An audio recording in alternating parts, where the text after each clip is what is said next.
Yeah, but which do you think? Just looking at the numbers, these are all in different types of numbers, right? It looks like the maternal mortality rate is the most serious. Don't you think? Because the numbers look very big.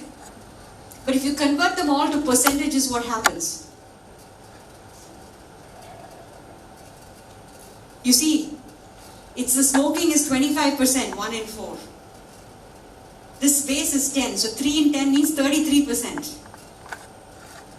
Maternal mortality is actually 0.276%. Agreed. So that's not as high as smoking. But when you look at it this way, it makes you think that smoking is not that big because the numbers look small. So when data is presented to us in different ways, sometimes we can't make sense of it properly. We have to use the same denominators to be able to understand. Are people with me so far? Or am I going too fast? Please let me know if I am, okay? Where is the best place to hide a tree? In a forest. You can't find a tree in a forest, so if you put data in the middle of a lot of other numbers, the correct data is very hard to find, right? So what we're saying is, when you find things that are, you mean to make a point about how important something is for somebody, we have to not try and hide it in very confusing academic talk. We have to be as simple as possible and say, if there are 4 people in the room and 4 of us are smokers, chances are one of us is going to die from cancer. That people can understand. Correct? So if you change it and you say the probability is 0 point something percent and this is the beta, people get confused. So when you want to communicate, make it impactful, make the numbers simple. Who produces food in our country? Farmers? Do we agree? 100%? Who produces health in our country? Ministry of Health? Doctors? Nurses? Any health professional. Sorry? Any health professional. Any health professional?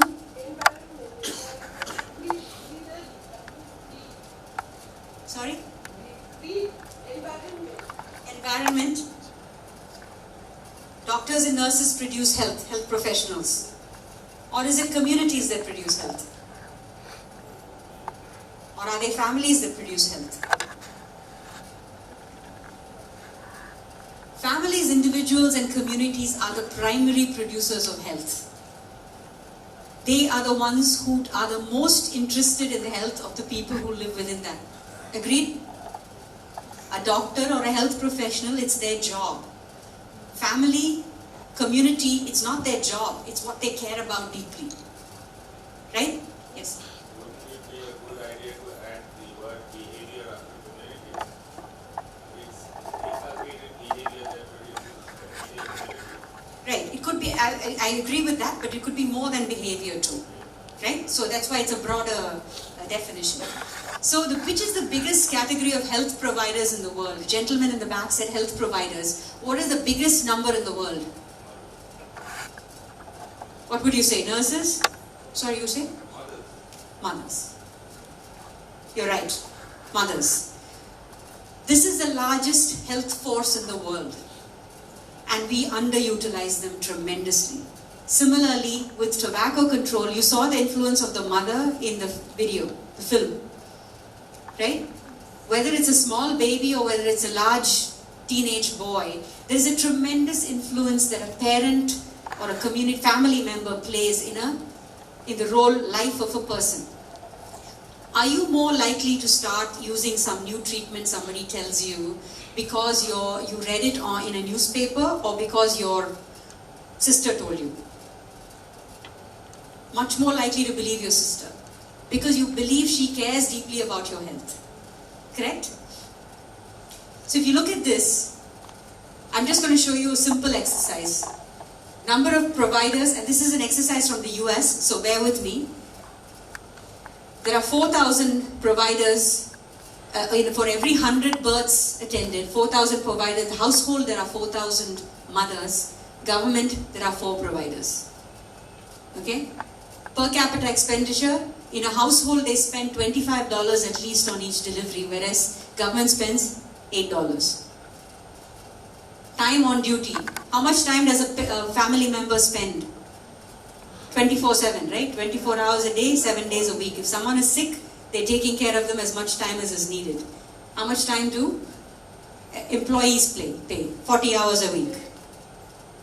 Commitment, which is higher and which is lower? Family or the system? Family. Skills, which is higher and which is lower? Unfortunately, the system has higher skills than the families. So shouldn't we empower families more to be part of the solution? Agreed? Health literacy and competence. Who produces health? You look at this: nutrition, diet, salt, behaviors like smoking, etc. The whole lot of health conditions come out of it. Who influences these things? Largely families. What about, what you do at home? Safety consciousness, health behaviors, all of this, injuries. The largest influencers are people at home. So if you look at this, behavioral issues have about 40% they contribute to premature deaths in the US. We don't have a chart like this for India, but I suspect that this is getting bigger and bigger. Behavioral issues are going to be contributing more and more and more to deaths in India, whether it's heart disease or lung disease or whatever. So we need to keep an eye on what we're doing with behavior. So to go back to this, I want to rewrite this in this way. Many public health issues are not visible, they're actually invisible. The primary producers of health are not health professionals, but ordinary people. And the third thing, the goal is not to fight disease, but to enable people to promote and protect their own health. Okay? Alright. So, what do you hope to achieve through tobacco control programs? Most people here are working on tobacco control programs, correct? Everyone's nodding. What do you hope to achieve? Why are you doing what you're doing? Let's hear it.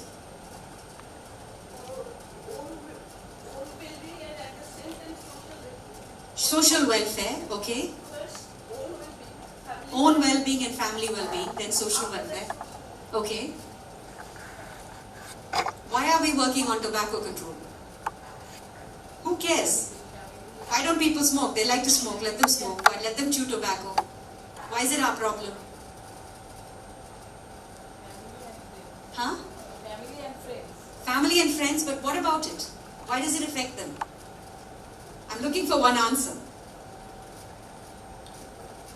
Yes. To make healthy atmosphere.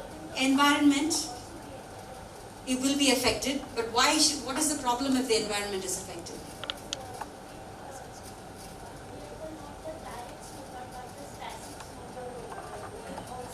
The other people are affected if they inhale smoke. So what if they inhale smoke? Yes. We have 70 years worth of data telling us that it's causes death eventually. So it comes down to that. Yeah. Behavioral change and often leads to the behavioral change of the nation. Right, but why do we care about behavioral change? Because we have 70 years worth of data that shows us that this behavior leads to disease and death. Right? And because people are dying and we know how to stop it if we change behaviors, we are worried about the behavior. Correct? So we have to keep in mind that big picture as to why we're doing it. And I'm going to share a little bit about something called ends and means, because I think it's very important in the work that we do. Why are we doing what we do? We're not doing just to do the task at hand, but we want to prevent something bigger. Right? So we have to keep our eye on the big thing. Which is the better thing to do? The right thing wrong or the wrong thing right? How many people think right thing wrong? Put up your hands. Right thing wrong? Right thing wrong? How many people think right thing wrong? How many people think wrong thing right? More hands. Okay, so the other night I was walking back to my hotel room and there was a place I slipped and fell and I dropped my cell phone. And it was quite dark. So later on I decided I'll go here and start looking for my cell phone. Do you think I'll find my cell phone? No. Why not? Why won't I find my cell phone here? There's light here, I can easily see here. I didn't lose it here, I lost it there. What are the chances of me finding the cell phone here? If in the light I can look clearly, so I'm looking here. What are the chances of me finding my cell phone here? 0, correct? Why is it 0? Because I didn't drop it here. But if I go here in the darkness, what are the chances of my finding it?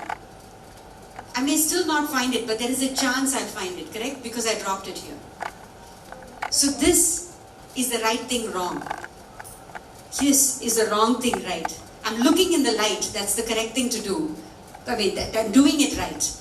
But it's the wrong thing because I didn't drop it here. If you do the wrong thing right, you'll always get it wrong. But if you do the right thing wrong, there is a chance that after a while you might get it right. Make sense? I'm sorry my Bengali isn't good enough to translate that, but the idea is that oftentimes when we are doing something that doesn't work, we continue doing it for too long and we don't actually ever get it right because we're doing the wrong thing right. If it's the wrong thing, it's the wrong thing. We shouldn't be doing it at all. Correct?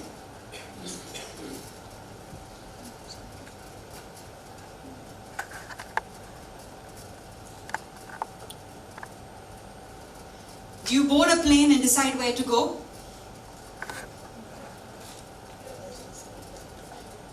Or you decide where to go and then buy the ticket where you want to go, right? Isn't that a better way to do it? Then why do we sometimes develop programs because that's what we have on hand, right? Without thinking of what the destination is. Shouldn't we know the destination first? So I'd like to argue, how many people have heard of this story? The elephant. The 6 blind men and the elephant. You've heard this story, right? It's an old story in India. The idea is that 6 blind men went to see an elephant and each of them was touching one part of the elephant. And one guy said, oh, the elephant is just like a fan because he was touching the ears. Another one touched the leg and said, oh, the elephant is just like a tree. Another one touched the tail and said, oh, the elephant is just like a broom.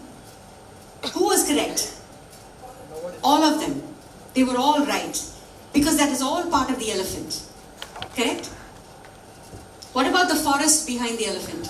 Is that part of the elephant? Yes or no? Yes. Yes. Why? What will happen if the forest disappears? Elephant will have no habitat. It can't live. So the forest is also part of the elephant, if you think about it. So in a way, when we're thinking about communicating around issues like tobacco, we can't only think of one intervention. Right? Because the bigger picture is you want to reduce disease burden. That is the goal. So if you want to reduce disease burden, what are all the things that we need to do to get there? What is all part of the system? Right? The people are the part of the system. Smoking, stopping smoking is part of the system. Enforcing the law is part of the system. Tax on tobacco is part of the system. Everything is part of the system. Right? So let me quote somebody here who's my, good friend.